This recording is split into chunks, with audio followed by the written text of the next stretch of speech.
अच्छा, क्या कपिल देव ने 1983 में तुक्के में ट्रॉफी उठा ली थी वर्ल्ड कप की? क्या बोला तूने? यार एक तो ना बार बार मुझसे मत बोला करो कि क्या बोला तूने, क्योंकि मैं ये सब कुछ नहीं बोलता हूँ। ये तो सब ऑलरेडी बोली गई बातें होती हैं जो मैं आपको बता रहा होता हूँ। और अब जब किसी ने कपिल देव और उनकी टीम पर इल्जाम लगा दिया है कि 1983 में इंडिया ने जो वर्ल्ड कप जीता था वो तुक्के से जीता था, हम जीतना डिजर्व नहीं करते थे, ये बात किसने बोली मैं बता रहा हूँ। बोली है ये बात मशहूर फुटबॉल कोच रंजीत बजाज ने एक पॉडकास्ट में। जिनको नहीं पता उनको बता दूं, रंजीत बजाज इस वक्त भारतीय फुटबॉल का फेस है, क्योंकि उनके सिखाए बच्चे दुनिया भर में कमाल धमाल कर रहे हैं। और उन्होंने अब तो ये भी दावा कर दिया है कि अगर उनको कंप्लीट कंट्रोल दे दिया जाए तो हो सकता है 2036 में ओलंपिक मेडल भी वो ले आएंगे। लेकिन दिक्कत ये है कि रंजीत बजाज जी अब जब मुंह खोलते हैं तो कंट्रोवर्सी हो जाती है। इस पर एक वीडियो हमने बहुत पहले भी बनाई थी फुटबॉल वर्ल्ड कप के दौरान, जब फुटबॉल वर्सेस क्रिकेट को लेकर बहुत ज़्यादा डिबेट हो रही थी। और कुछ लोगों ने ये बोल दिया था कि बीसीसीआई ये चाहती नहीं कि फुटबॉल कभी बड़ा बने, क्योंकि अगर ऐसा हो जाएगा तो इंडिया से क्रिकेट का पैकअप हो जाएगा।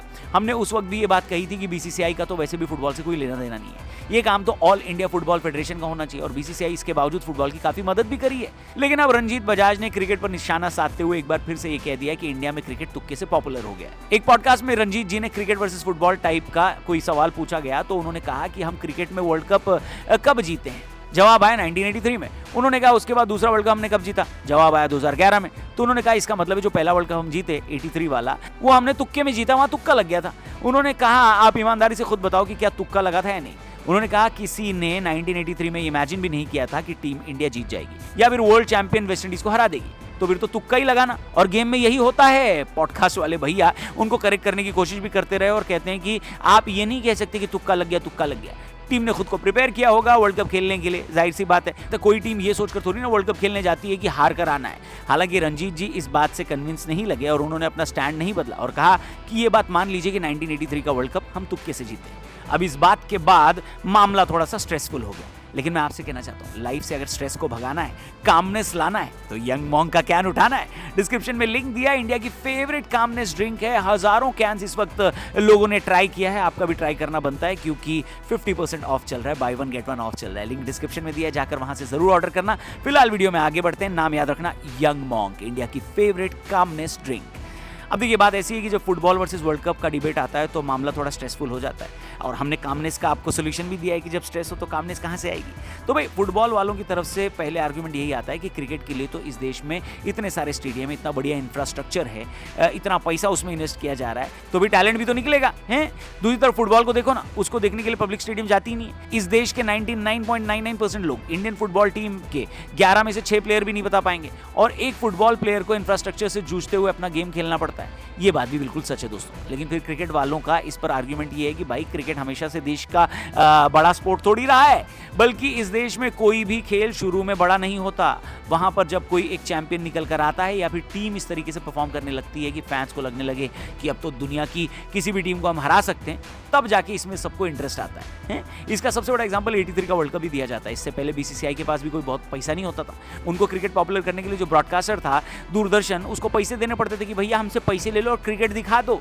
आज की तारीख में पर मैच का अगर कॉस्ट निकालोगे तो अमेरिका की बास्केटबॉल लीग के बाद अगर पर मैच कोई लीग सबसे ज्यादा पैसा कमा रही है तो आईपीएल है। मतलब क्रिकेट की एक लीग ने दुनिया भर की फुटबॉल लीग्स को पीछे छोड़ दिया है, और बीसीसीआई के लिए सोने का अंडा देने वाली मुर्गी बन गई है क्रिकेट। लेकिन 1983 के वर्ल्ड कप तक तो ऐसा नहीं था।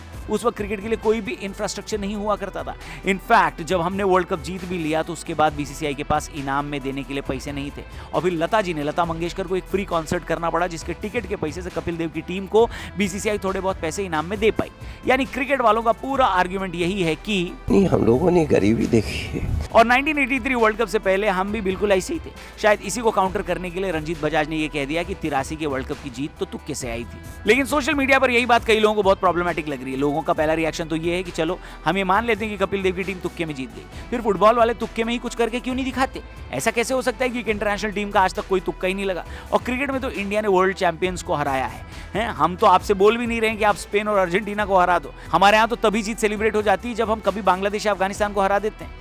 अब ऐसा तो नहीं हो सकता ना कि बांग्लादेश और अफगानिस्तान के पास हमसे बेहतर इंफ्रास्ट्रक्चर हो या उनके फुटबॉल में यहाँ से ज़्यादा पैसे इन्वेस्ट हो रहे हो।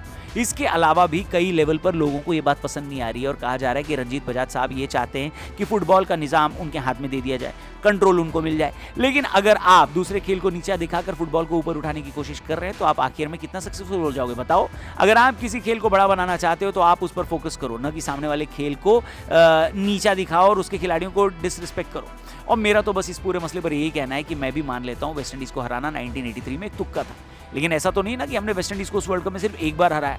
आप चाहो तो चेक कर लो, लेकिन 1983 के वर्ल्ड कप में इंडिया ने वेस्ट इंडीज को 2 बार हराया था। पहले ग्रुप स्टेज मैनचेस्टर में वेस्ट इंडीज भारत से 34 रन के मार्जिन से हारा था, जो कि बाय द वे 1983 के स्टैंडर्ड से काफी बड़ी मार्जिन थी, बड़ी हार थी।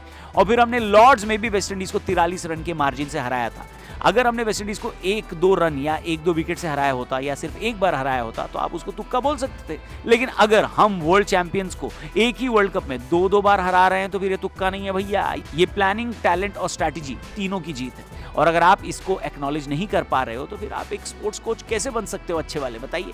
अब देखो, जब मिनर्वा फुटबॉल क्लब ने इतनी बड़ी बड़ी जीत हासिल करी थी जहां पर उन्होंने लिवरपूल जैसे क्लब को हराया था तो पूरे देश ने सेलिब्रेट किया था। मुझे एक कोई बंदा ढूंढ के दिखा दो जिसने सोशल मीडिया पर ये लिख दिया हो कि उस टाइम पर कि भाई मिनर्वा फुटबॉल क्लब तुक्के से जीत गया, जबकि मिनर्वा और लिवरपूल में वही गैप होगा जो 1983 में इंडिया और वेस्ट इंडीज में था। लेकिन फिर भी सब ने सेलिब्रेट किया, जश्न मनाया, किसी ने तुक्का बोलकर जीत को नीचे नहीं दिखाया है। तो कोच साहब आप भी थोड़ा दिल बड़ा रख लेते हैं, समझे? बात तो सही है। अब ये पहली बार नहीं है जो बजाज साहब ने क्रिकेट को लेकर कंट्रोवर्शियल बयान दिया हो। इससे पहले फुटबॉल वर्ल्ड कप के दौरान ही उनका एक बयान वायरल होता जहां उन्होंने कहा था कि क्रिकेट वालों में फुटबॉल जैसी फिटनेस नहीं होती। उस वक्त भी हरभजन सिंह ने इस बयान का विरोध किया था और कहा था कि 90 मिनट फुटबॉल खेलने में और 5 दिन 7 से 8 घंटे धूप में खड़े रहने में काफी फर्क होता है। अब या विराट कोहली को लेकर आ जाओ तो 36 साल के विराट कोहली के सामने कई 20-25 साल के फुटबॉल के लड़के पानी भरेंगे। अब हरभजन सिंह का जवाब कैसा था ये आप लोग डिसाइड करो। लेकिन मेरा फिर से यही सवाल है कि आपको फुटबॉल की फिटनेस दिखाने के लिए और उसका क्रेज दिखाने के लिए उसको क्रिकेट से कंपेयर क्यों करना है? आप एक खेल को नीचा दिखाकर दूसरे खेल को बड़ा क्यों बनाना चाह रहे हो सर? अगर ये बात आपकी समझ में आ रही है तो मुझे कमेंट करके दोस्तों जरूर बताना और ये भी बताना कि आखिर इस पूरे मुद्दे पर आपका क्या कहना है। क्या 1983 वर्ल्ड कप की जीत को तुक्का कहना सही है या फिर फुटबॉल और क्रिकेट का कंपैरिजन करना सही है? जो भी आपकी ओपिनियन हो कमेंट करके बताना। कल एक नई वीडियो के साथ मिलेंगे। बाय द वे, हमने तो अपने दूसरे चैनल नोपो पर हार्दिक पांड्या की ट्रेड डील को लेकर एक वीडियो बनाई है, जाकर जरूर देखना। हार्दिक के फैंस थोड़ा स्ट्रेस में, सोच नहीं पा रहे हैं, समझ नहीं पा रहे हैं कि हार्दिक किस टीम में जाएंगे या फिर नहीं भी जाएंगे, मुंबई में ही रह जाएंगे। क्या लगता है आपको? लाइफ में वैसे आपको स्ट्रेस नहीं लेना चाहिए, लाइफ में कामनेस को लाओ। उसके लिए यंग मॉन्क का कैन उठाओ, इंडिया की फेवरेट कामनेस ड्रिंक है। इसमें by one get one offer भी चल रहा है। जी हाँ, इंडिपेंडेंस डे स्पेशल ऑफर है। जल्दी से इस ऑफर का लाभ उठाइए। डिस्क्रिप्शन में जाइए, लिंक दिया है, इसे एक बार ट्राई करना बनता है। हजारों कैंस बिक चुके हैं, लोगों ने ट्राई किया है, मजा आ रहा है, आप भी ट्राई करना। और पॉडकास्ट देखने के शौकीन है तो हमारा लेटेस्ट पॉडकास्ट साइबर सिक्योरिटी से जुड़ा हुआ, सीजेपी का जो ये प्रोटेस्ट हुआ, इंस्टाग्राम पे जो वीडियोस वायरल हुई और बाद में मेटा को सॉरी भी बोलना पड़ा भारत सरकार के सामने, तो इन सब के पीछे का सीक्रेट क्या है, इसके ऊपर डिटेल में बात हुई इस पॉडकास्ट में cyber security expert Amit Dubey के साथ। अब वैसे अमित दुबे के बारे में फिर से बता दूं, अमित दुबे की बुक पर बेस्ड एक वेब सीरीज आई है प्रीतम एंड पेड्रो। इसको आपने जरूर देखा होगा, राजकुमार हिरानी जी ने इसको बनाया है। तो वेब सीरीज भी अच्छी है, ये पॉडकास्ट भी अच्छा है। अमित दुबे तो अच्छे हैं ही, इसलिए तो हमारे पॉडकास्ट पे आए। तो जाकर इस पॉडकास्ट को जरूर देखना, लिंक डिस्क्रिप्शन में दिया है। Thank you for watching. Channel को सब्सक्राइब करना। जल्दी मिलते हैं। जय हिंद।